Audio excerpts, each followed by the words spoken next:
मनोज जरांगे पाटील आणि भाजपचे आमदार सुरेश धस यांनी राज्यभरात काढलेल्या न्यायसभांमुळे धनंजय मुंडे यांचं मंत्रिपद गेल्याचं बोललं जात आहे। मनोज जरांगे पाटील यांनी मुंबईच्या आझाद मैदानात 5 दिवस बेमुदत उपोषण करत सरकारला निर्णय घेण्यास भाग पडलं।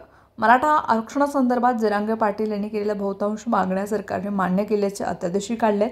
अंमलबजावणी सुरू आहे। उपोषण सोडल्यानंतर मनोज जरांगे पाटील छत्रपती संभाजीनगरमधील खासगी रुग्णालयामध्ये उपचार घेत आहेत। धनंजय मुंडे आणि बीडमध्ये पुन्हा एकदा जिल्ह्यातील सामाजिक वातावरणावर भाष्य करताना मराठा समाजावर निशाणा साधलाय। याकडे मनोज जरांगे पाटील यांचं लक्ष वेधलं असता धनंजय मुंडे यांच्यावर बोलणं म्हणजे वेळ वाया घालवणं असल्याचा टोलाही त्यांनी लगावला आहे। शिवाय त्यांनी त्यांचं राजकारण करावं, मजा करावी, पण मराठ्यांच्या वाटेला जाऊ नये, त्यांना सुट्टी देणार नाही याचा पुनरुच्चारही केलाय। आम्ही आरक्षण मिळवलं आहे, सगळे समाज खुश आहे, त्यामुळे आता मराठवाडा, पश्चिम महाराष्ट्र असा कुठलाही दौरा काढणार नाही। माझा मराठा समाज बांधवांना आव्हान आहे की त्यांनी हारो, फुलं, पुष्पगुच्छ, शाल यावरती बायफळ खर्च करू नये, त्याऐवजी गरिबांना मदत करा। फक्त घरातलं कुंकू लावलं तरी चालेल, असंही आवाहन मनोज जरांगे पाटील यांनी यावेळी केले। आम्ही आरक्षण मिळवलंय, GR निघाला ही गोष्ट नाही। मराठ्यांच्या विरोधात लढण्यापेक्षा जातीसाठी लढा, कल्याण होईल तुमचा, असा सल्ला त्यांनी OBC नेत्यांना दिलाय। आम्हाला आरक्षण मिळालंय, त्यामुळे आता लढायला काय बाकी आहे? सरकारने शब्द दिलाय सुधारित GR काढणार। इथं आम्हाला तुम्हाला काय अडचणी येतात?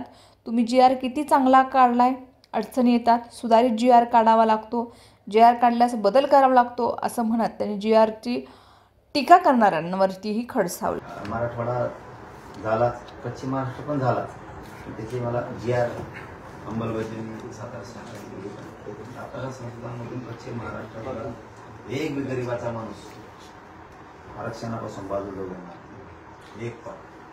दादा, धनंजय मुंडे असं म्हणतात की मला सांगायला लाज वाटते, या बीड जिल्ह्यात पोलिसांना आपले आडनाव लावता येत नसेल तर ही सामाजिक समता आहे का?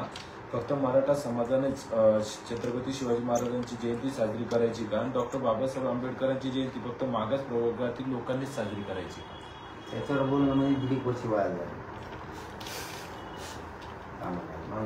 असं येऊ त्यामुळे त्याच्यावर बोलणं नको, ते बोलायचं कामाचं नाही। पण हे आडनाव न लावण्याचे याला जबाबदार कोण आहे? कारण की त्यांनीच सांगितलं कोणी, त्यांनीच सांगितलं कोणी नामस्की ओढली, त्यांनीच सांगितलं, पण मी त्याच्यावर बोलतच नाही, त्याच्यावर बोलणार नाही। आम्हाला देणं घेणं नाही। आड आला ना मग सुटते, तुला तिकडे राजकारण कर, मजा कर, मराठ्याला फक्त त्रास द्यायचा नाही।